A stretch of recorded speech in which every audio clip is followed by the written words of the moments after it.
अस्सलामु अलैकुम वरहमतुल्लाहि वबरकातुहू। अल्हम्दुलिल्लाह, अल्लाह के फ़ज़्ल व करम से कल बरोज़ जुमा और 23 रात के 10 बजे हमारा हीरा IBG.in लिंक अल्हम्दुलिल्लाह शुरू हुआ। अल्लाह का बहुत बड़ा फ़ज़ल था और हमारे माशाअल्लाह मेंबर्स भी बहुत एक्टिव थे और काफ़ी मेंबर्स ने लॉगिन किया और काफ़ी मेंबर्स कंटिन्यू करने का अल्हम्दुलिल्लाह किए और काफ़ी मेंबर्स विड्रॉल के लिए भी अपील किए। वो अपडेट आया, मगर मेरा ये अपडेट देने का एक मकसद है कि आज बहुत जल्द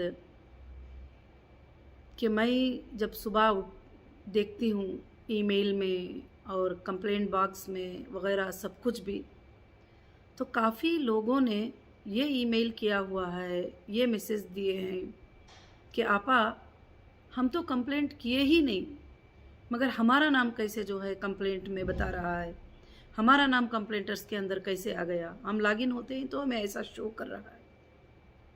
उसके बाद मैंने कुछ लोगों का नाम लिया और एड्रेस लिया और मैंने चेक किया तो उनका नाम चार्जशीट में मौजूद था, महाराष्ट्र की। और कुछ लोग हैदराबाद से भी थे तो उनका नाम हैदराबाद की चार्जशीट में मौजूद था। कुछ लोग तिरुपति से थे, उनका नाम भी मौजूद था। उनका सरासर ये कहना है कि हम तो कभी ना CCS हैदराबाद को गए और ना हम मुंबई के EOW में गए थे और ना हम तिरुपति में कंप्लेंट करने के लिए गए थे, मगर कैसे हमारा नाम जो है इसमें याद हो गया है, कैसे चार्जशीट में जो है हमारा नाम याद हो गया। तो मुझे बड़ी हैरानियत हुई और पूरी रात के रमज़ान का भी महीना था तो रात में तो जागते ही हैं, तो पूरी रात जो है ऐसे मैसेजेस मोबाइल्स पे आते रहे, ईमेल्स पे आते रहे वगैरह सब कुछ भी। तो मैं एक बात ये बताना चाहती हूँ कि जो इस तरह के कंप्लेंटर है, हाँ वाकई में मैंने भी चेक किया, कुछ चार्जशीट्स में मेरे घर के लोगों का भी नाम उसमें कॉपी पेस्ट कर दिया गया है कि ये भी जो है कंप्लेंटर हैं करके। तो मुझे भी बात समझ में नहीं आई और ऑलरेडी पहले से तो वो था मुझे कि ये कॉपी पेस्ट ही किया गया है और इतने कंप्लेंटर तो नहीं है आने के लिए, और ये जो है एक फॉर्मेट को जो है कॉपी पेस्ट करके जो है लगा दिया गया है चार्जशीट में। तो मुझे बड़ी हैरानियत हो रही है ऑफिशियल्स पर, जब एक हिंदुस्तानी नागरिक होने का उनको एक फ़र्ज़ निभाना है, वो कैसे झूठ जो कंप्लेंटर वहाँ तक नहीं गए उनको कैसे याद कर सकते हैं। और दूसरी बात ये रही कि वाकई मैंने जो मेरे हालात गुज़रे हैं उसमें मैंने भी देखा था कि जब मुंबई में मुझे पेश किया गया, यहाँ से 3 लाख रुपयों का FIR करके लाके वहाँ पर कोर्ट नंबर 36 में मुझे पेश किया गया जज साहब के सामने। जिस दिन मेरी पेशी हुई थी, आप रोज़नामा भी चेक करेंगे तो आप देखेंगे कि वहाँ पर उस दिन मनीष औले सार ने बताया कि जज साहब मेरे पास 20 रिसिप्ट है, 20 रिसिप्ट में 500 करोड़ का स्कैम जो है नौहिरा शेख ने किया है।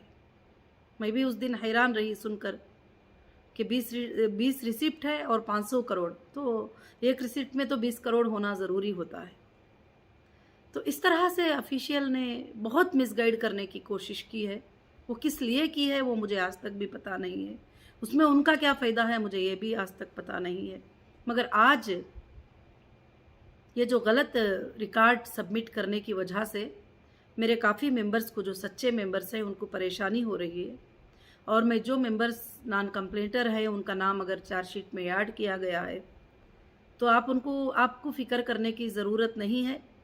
और इंशाअल्लाह जो है आपके लिए एक सपोर्टिंग लीगल टीम जल्दी अरेंज की जाएगी और उसमें आप अपने हाथों से लिख कर देंगे कि आपने कंप्लेंट नहीं किया था।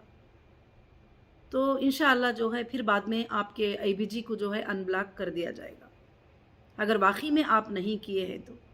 अगर आप किए हैं तो ऑफिशियल के पास उसका सबूत होगा, अगर आप नहीं किए हैं तो आप हमारे पास जो है एक लेटर लिखकर जो है सबमिट कर सकते हैं। इसमें ज़्यादा से ज़्यादा टेंशन लेने की, परेशानी होने की बात नहीं है। अल्लाह से मैं दुआ करती हूँ कि इंशाअल्लाह ये मेरी बात आपको समझ में आ चुकी होंगी और ये जितना भी डेटा चार्जशीट में सबमिट किया गया है, ये ऑलमोस्ट जो है विड्रॉल जो हो गए उनका डेटा सबमिट किया गया है और ये बता रहे हैं कि हम इनको पेमेंट करना है। मगर इंशाल्लाह आइंदा चलकर हम प्रूफ सब बैंक के स्टेटमेंट सब रखेंगे और इंशाल्लाह उस सबूत को जो है पेश करेंगे।